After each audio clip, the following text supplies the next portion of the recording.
Well, congratulations to you guys on an official full season of Whitney. Thanks. I got a full season. He's not. We don't know if he's going to be on. Episode by episode. Yeah. Got some other things going on. Got some movies I got to do. Got nothing happening at all. I'm a doctor too, so I'm saving lives. True. Completely. Not I'm a true. fireman. Please cut your hair.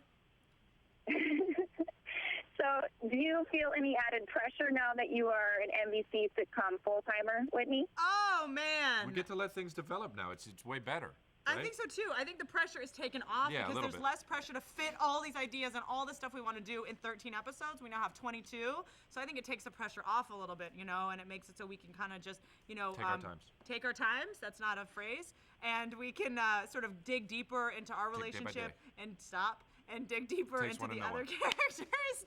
And, so in the pilot, you met all these characters in our show, sort of our ensemble, but we didn't really get into the dimension of their lives. So now that we have 22 episodes, we can get in deeper and keep putting Chris and I in stupid situations.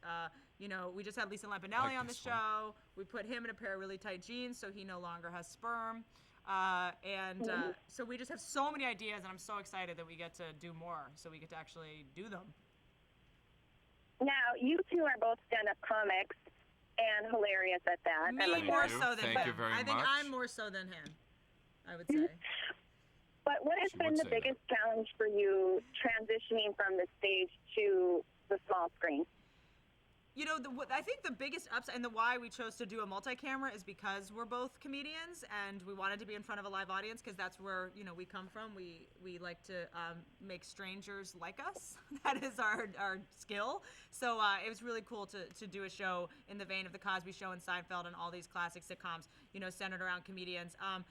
And now that I have Chris on the show playing my boyfriend, it's like I get to perform in front of a studio audience with another comedian, which is kind of what stand-up is. The difference is I don't spend as much time going through airport security or in nasty clubs with like chicken fingers and potato skins. The food's better, the lighting's better, the hours are better. You gotta wake up now. Yeah, you two have a great chemistry, and I know, Whitney, you're the executive producer and creator of the show. Did you make Chris audition for the show, or how did he become an Oh, yes. I wrote it with Chris in mind, and I think it was 2 years ago, I was like, hey, at the Comedy Store, I was like, hey, I wrote a script for us, and I gave it to you to read, and I feel like you didn't read it. I didn't read it for a year and a half. You did not read it for a year and a half. Because you know how many times people say, hey, I want you to do this thing, and you're like, okay. And but I don't sound like that. And then it's like, somebody else ends up playing it, so. It never Usually happens. in my case, it's Matthew McConaughey or Denzel Washington. I feel like you're not competing for parts against Danielle Washington or no, it's Matthew the whole, I'm the new guy who's I feel like you might be competing for Pauly Matthew Shore. Matthew McConaughey, Denzel Washington, Clive Owen, Jason Statham, Definitely all these guys are just always beating me out just like that. Definitely not. So, really so I made him come in to audition. I auditioned hundreds and hundreds of actors, and Chris came in to audition for the role of himself, wearing pink Converse sneakers. So naturally, and still got it. So naturally, I thought he might not want the job. His passive-aggressive way of being like, "Please don't hire me. I'm begging you not to hire me." That hair plus pink Converse sneakers, to me, is like the guy from MASH who wears a dress. Hey, who won? You know what I mean? I'm here. And he was so great, and everybody, it was a no-brainer, except he needs to cut his hair. But I bet he wasn't wearing Crocs either, right? No, I wear socks. Probably not. I don't know. I never don't wear socks, ever, even when I shower. I said Crocs, the Crocs. Crocs? I don't wear Crocs, and I'm offended that you said that. By the way, he doesn't.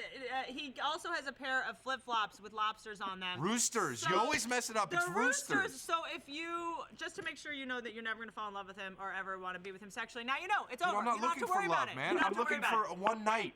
You don't have to worry about it, Danity. One crazy night, Danity. I tour. Oh, gosh. You guys are great. I could sit here and talk to you guys all day. That means you can't. She was going like this. She was literally going like this. She's like, well, I could talk to you all day. I guess I'll let you go. Yeah. Well, congratulations, you guys. I can't wait to see what you have coming up through the rest of the season. Thank you. Thanks. Thank you. Take care. Bye, Danity. Bye-bye.